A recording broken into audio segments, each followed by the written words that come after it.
Hello everyone, welcome to the 8th episode of Enqurious TV.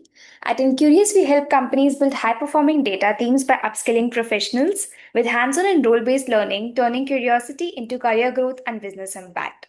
So let's welcome Mr. Mayank Kumar, a results driven tech professional with over 5 plus years of experience, blending front end, back end, and automation skills to deliver intelligent, user focused solutions. He is proficient in Angular based SPS, back end development in Java, Python, and JavaScript. So let's hear it from Mayank himself. So, Mayank, would you like to introduce yourself? Yeah, so I am Mayank Kumar and I am currently working in DXC Technology as a senior technical lead, managing various domains like data integration, machine learning, artificial intelligence, and various other roles. And I am managing a team of more than 40 plus people. Great. I take care of their day-to-day activities, guide them to make their work up to the mark and best in the market. Yeah. Great, man, great. From your introduction, it seems like you're a full package who knows multiple technologies. That's really so. We are really glad to welcome you on Curious TV today. So, for this podcast, we're going to have one insightful section, and then after that, we'll move to the rapid fire round where we'll just have small fun questions. So, shall we begin? Yes, we can begin. Great. So to start off, how would you describe your role as a senior technical lead? Like, what does a typical day look like for you from the data engineering front? Yes. So what I look as a senior technical lead is I essentially try to narrow down the bridge between a strategic vision and a tactical day-to-day execution example. So you can say my days are a mixture of architectural design, mentoring the team, along with fireside chat with the team members if they are facing problems. I go on with one-to-one chat, try to troubleshoot it on the spot. I typically start my day by reviewing the overnight pipeline runs or the last day runs and monitoring alerts as well. Then dive deep into code reviews and architectural discussions with my team or members of the team one to one also. Okay. Afternoon might involve stakeholder meetings, client meetings to translate business requirements into technical solutions, providing their architecture. It is then followed by hands on debugging Mm, with production, which decides to surprise us on. yeah. So this Yeah. is like that. And then in the evening, we see what is done for the day, we review it, and then accordingly, we document all the things done. And that's how it goes on. Yeah. So, as you just mentioned that you are handling a team of over 40 people, right? So, Yeah, I think most of the day goes by just in meetings because you have to first have maybe one-on-one meetings if somebody is facing issue in your team. exactly. Then Yes. for other times, you have to discuss those things with your stakeholders and you have to discuss it with your upper managers. So, I think the whole day goes by mostly that only. So, and yeah, great. So, and what's the first thing do you do when you reach office, or maybe like when you're starting your day even from home? When I'm starting my day and I'm reaching office, the first thing I do is I go to the area where tea and coffee machine is there. I refresh myself first. I have it. Yeah. Then once my teammates start coming, I go inside. And then we have a daily review call with all Okay. our team members at 10 a.m. So we participate in that. That is kind of an update call. What is the agenda for the full day? Who is going to do what activity? Daily goal setting. Yeah, But to start such a long day, you gotta refresh and have some energy. So yeah. you That is what I do. Exactly. that's the bit. Okay. So you've transitioned from QA engineering to full stack and then big data engineering. So what's one skill your testing background that's still influencing your approach today? Because as we can see in your profile, you were first an AI, QA engineer, right? Yes, right. So my QA background is my secret weapon. I started with that, so I cannot forget that at any point of time. I am also obsessed with testing edge cases that maybe others might miss, or they Huh, might be knowing, but they might not be getting the track of it. correct. While my teammates or other members of the team focus on happy path scenarios, what makes them happy, what satisfies their goal. Mm. But I am there as the one person who asks what happens when we get malformed Huh. JSON or malformed code at 3 a.m. or 2 a.m. after midnight. What we do in that situation? That testing mindset has saved us countless production incidents which we encounter in customer environments, right? Nowadays, we are working on agentic AI and machine learning scenario also. So in that also we are having many bugs and all those things. So we need to sit, identify the issues, fix it. So that kind of mindset has helped me transition from this QA background to full stack. And yeah, that is exactly what I want. Yeah, exactly. I agree with you because you should never forget your roots where you have come from. So, since you started your career journey as a QA engineer, so you will always have that mindset of testing anything first, and Right, you're well aware of all the kind of test cases. And because in your long career journey, you must know ki what kind of test, like unit test cases or edge cases, can come. So even if you jump into any kind of role, you will always have that mindset, which makes you best for that particular role as well. Like let's say if you are working as an AI or ML engineer right now, like you're working in that domain as well. So you right, will always know, you will always check your product or whatever you are deploying to production. So you'll always check it. exactly. Right.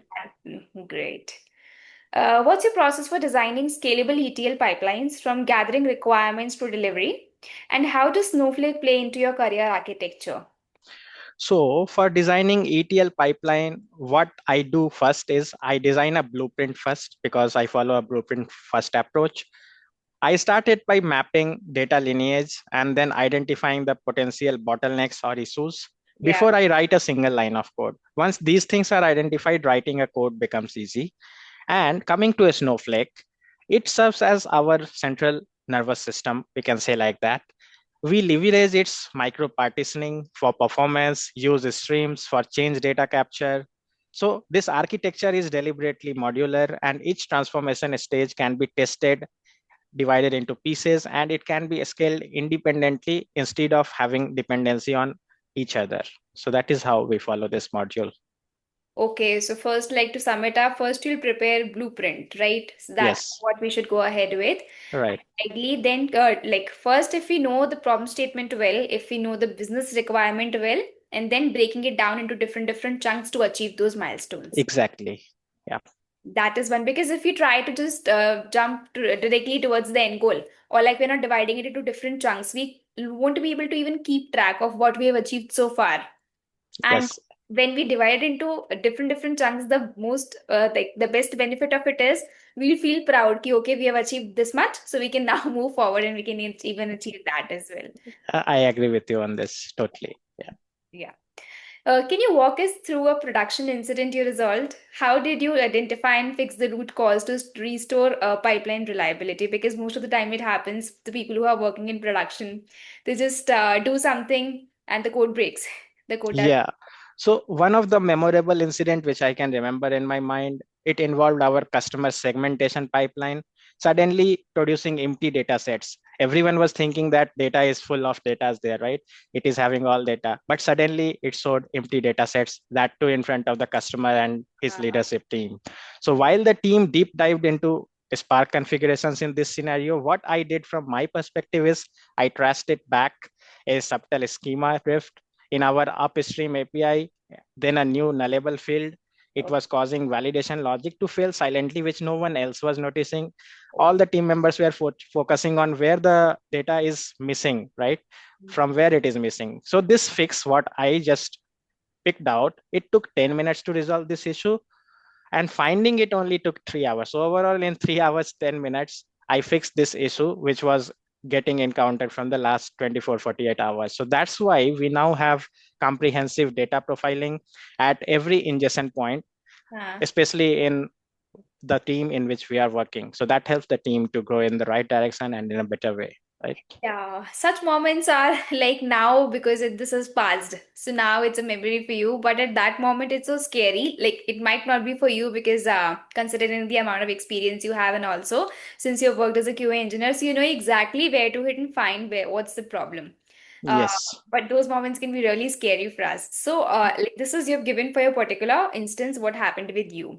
Let's say if anybody else in general is facing some issue of such sort. So what do you think? Where should they go first? Like a Yeah. general In roadmap. general scenario, what we should do is before getting into solve the issue, we should identify the root cause where the issue is being caused from, right? So Right. once we pick that spot where the issue is being caused from, we can do multiple researches on that particular point to fix it. So the first thing for me is identify the root cause where the issue is coming from rather than going and solving the issue at the moment when it occurs. So again, just one follow for this again. Ki, over your years of experience, what's the one most common root cause you've seen ki, because of which the production pipelines break?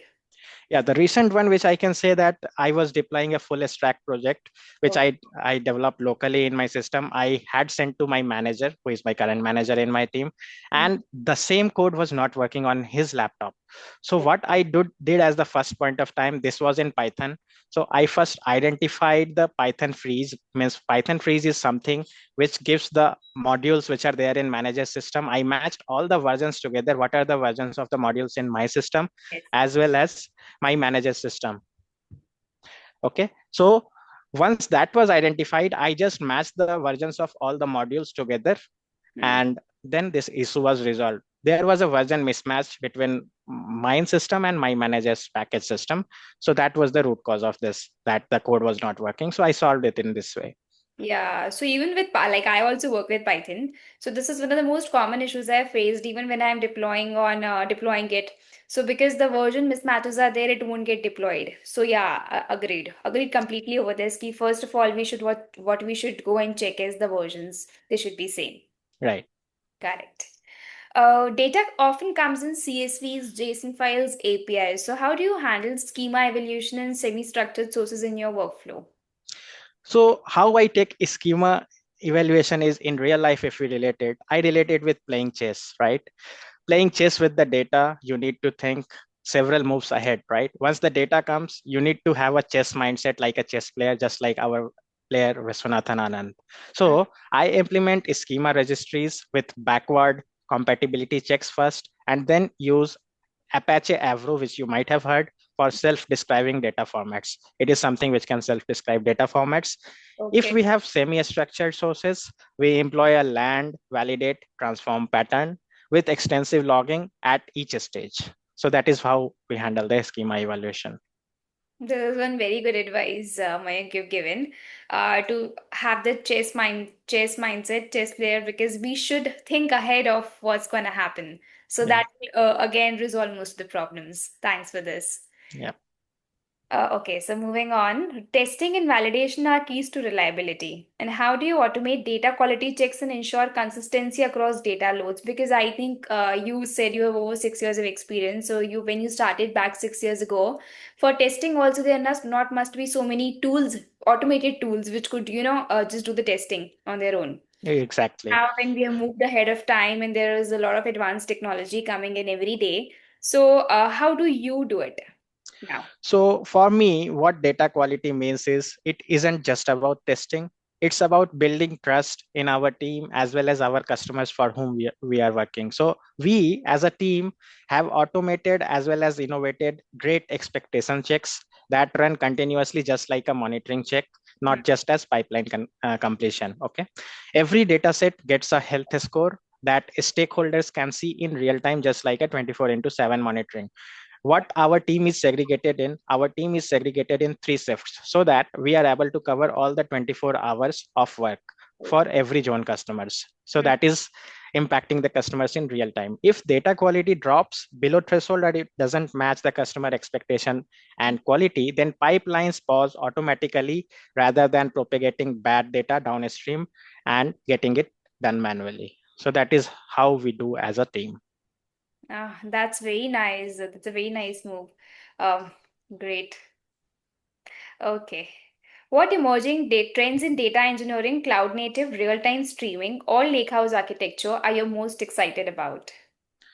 So when it comes to the lakehouse architecture, what excites me the most is it's finally delivering on the promise of having analytical flexibility as well as transactional consistency. When it comes to transactional consistency, data lake Mm. and iceberg are game changers for our industry for managing petabyte scale data sets with acid properties, atomicity, consistency, integration, and you know this, right? Right. So data engineering is evolving from plumbing to a strategic enablement. What our engineers or developers need to become is they need to become more product minded. They need to increase their understanding not just on how to move the data, but why it matters to the business and how it can impact our company as well as our client. So I simply tell my team about the analytics engineering, understand event streaming architectures, and then get comfortable with machine learning pipeline orchestration layer, then the future belongs to those who can think in this way, right? Not only as an engineer or developer, they have to enhance their thinking in such a way that they are able to map between an engineer, a solution architecture person, as well as data analyst. So all these three layers are together. Once we are able to integrate all these three layers together, we get the best possible product in terms of data engineering. I agree. So before like jumping directly to hands-on, because we think we as a software developer or an engineer, we just have to focus on our coding part, but we should obviously first understand what are we doing, why are we doing that, and then the domain knowledge. Everything is very important and what's the end goal, how should be that delivered. So once we get comfortable with all of that, then hands-on become really easy. Exactly. So we should have the core understanding of everything. You just consider the example of Python. In Huh. Python itself, we have various layers. Okay, one is a testing layer, one is a backend layer, one is a front end layer. It also acts in building applications. Nowadays, Python is the backbone in artificial intelligence and machine learning solutions. If a person doesn't know Python, he or she finds it difficult to integrate and deploy machine learning solutions also. So a person should be well versed with the technology as well as the area in which he or she is working, right?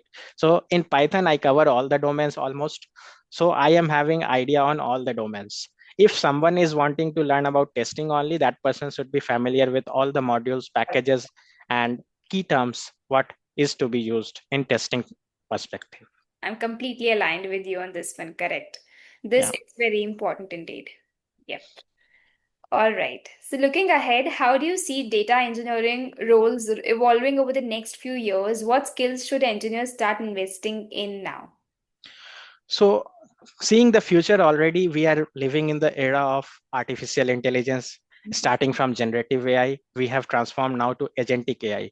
In agentic AI, also we have transformed from normal agentic AIs to a physical agentic AI. So this era is like that era where a complete AI agent will do the functionality of a human being end to end, right?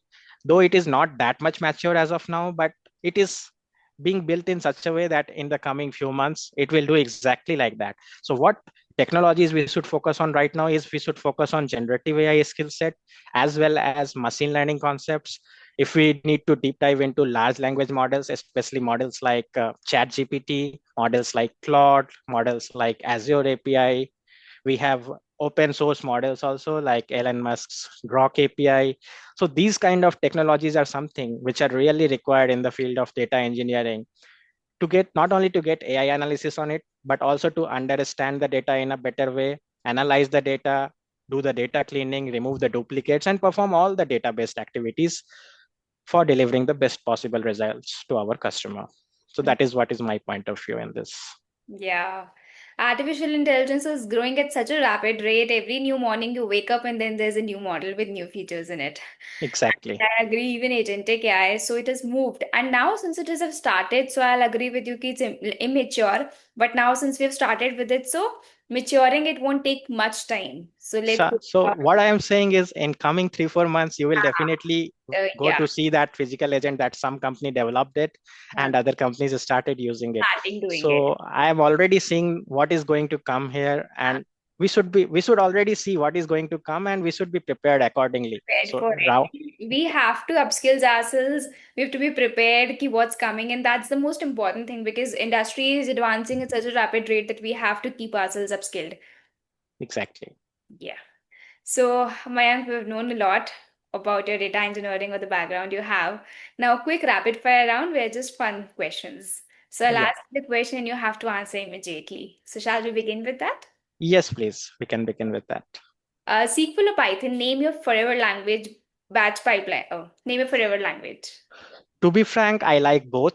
But if you are asking it as a rapid fire round question, I will go with SQL because I consider it as the universal language of data. Python comes and goes. We get many requirements and dependencies in Python, but it's all about data engineering, right? What if we don't know SQL? We cannot be able to handle large data sets, divide them into chunks, clean the data, remove duplicates, and all those. So I will go with SQL here because it is eternal, right? Okay.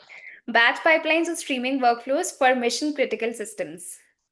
Uh, Batch will be for mission critical delivery. It's some if something is to be delivered to the client at an urgent pace or a rapid pace, I will go with batch.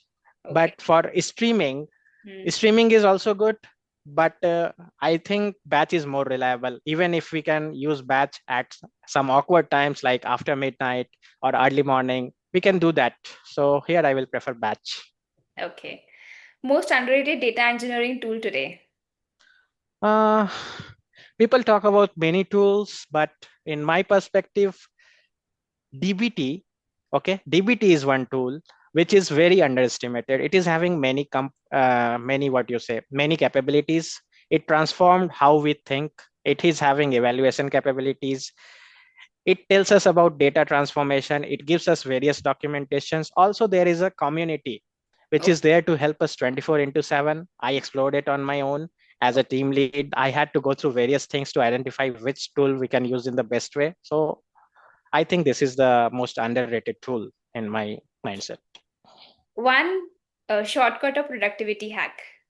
Uh, One shortcut of productivity hack is terminal aliases. Like we can remember the aliases. For example, if you consider PowerShell scripting, we have commands like get child item is a command, Oh. but the same thing can be done in 3 words using aliases. Hmm. Okay, so that is a productivity hack.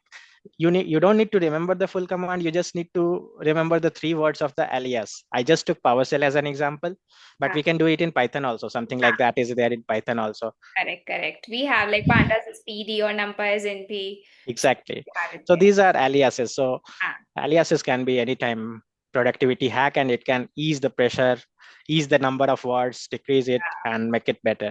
Yeah. great, agreed. ETL or ELT, which one do you follow on your most projects? I follow ELT all the way. Oh. Nothing in ETL because I let the warehouse do what it does best, compute at a scale. Because we are having various customers, we cannot rely on one or two customers. We have to scale up at a rapid rate. So Hmm. if we go with ETL, we will not be able to manage such large scale. So Okay, here I will prefer ELT all the way. okay. Your favorite emoji for a pipeline success moment? How can I tell a success emoji here? But I can tell it in the form of word architecture. You can see these two Yeah. symbols, right? For Yeah. me, this is a success. Okay, great, man. Or in terms of Python, you see a flight going in the sky, right? That is a streamlit emoji. If something goes in air, that is also Yeah. something which I like. So that is also one of my favorite emojis. Something like a rocket launching into a Yeah, space, right? correct, correct, correct. Yeah, that's one good emoji. Yeah. Okay. So with this, we comes to an end of rapid fire round. But I explored your profile and I saw like you participate in a lot of things. You have a lot of swags from different reputed organizations like Google, Microsoft. So if just one advice you can give personally that other than your job, you have your job, you're doing that. But other than that, to upskill or maybe for networking purpose, any purpose, what is something everybody should follow? Like maybe participating in webinars, sessions, or hackathons. What is one your best advice? What one thing I like other than my work is participating regularly in hackathon. Hmm. Google Cloud community events is one of my favorites. I have got more than 10 plus swags from Ah, Google Cloud, and one room of mine is full of that. If you want to see that, I can show you that also. In Microsoft Azure community also, I have participated in various events. I am an enthusiastic kind of person. With the evolving era, I like to learn the new technologies, keep myself up to date, and I don't like to be behind. Seeing the latest going on era, I try to keep myself update. I also like to do some ongoing certifications which are really critical in the current era. I have around 15 plus certifications in Microsoft, okay. 5 in AWS, 6 in Google Cloud, as well as in Oracle. In other domains I have also done, but that is all about my interest area, that is coming from inside. You cannot stop what is coming from inside, so that is how it goes on. So what's this one way? Like, how do you enroll in Google Cloud community, this communities or the events which are taking place in those communities? So there is a direct online link for Google Cloud. Okay. Not everyone gets to know it, Yeah. but I can let you know if you want to know it. Yeah. Uh, because there is a link which is on Google Cloud page itself. The person has to explore deeply on that page where those labs and those ongoing swag events are going. Everyone keeps on asking me on LinkedIn, hey man, how you got that much goodies, right? So Yeah. I tell them the path, but I cannot go and do it for them. What? Yeah, of course. Yeah, right. But I can tell the pathway where you can participate and where you can. It goes on for 6 7 days. It is not like one day event. Yeah. Sometimes it goes on for a week. Sometimes it goes on for 20 days, like that. If you complete it successfully, definitely you are eligible for those goodies. Yeah. Great, great. Okay, Mayank, just one last thing. If you don't mind, can you show those swags to everybody? Like, Uh, okay. But yeah. I right now I have not piled it up at one place. Okay. No worries, Mayank. If you want to see it, I can show the link then by screen sharing. Yeah, you can share your screen and then you can show those swags so everybody Yeah. knows like what kind of events you participate in. Yeah. So I will just show my recent swag from Google. Yeah, Okay. yeah. I just collected it all at one place and Okay. just put it. Right. Yeah, So let yeah. me share my screen and show Sure, that. sure. Okay. It will go as a request for you to approve screen sharing. Yeah, allowed.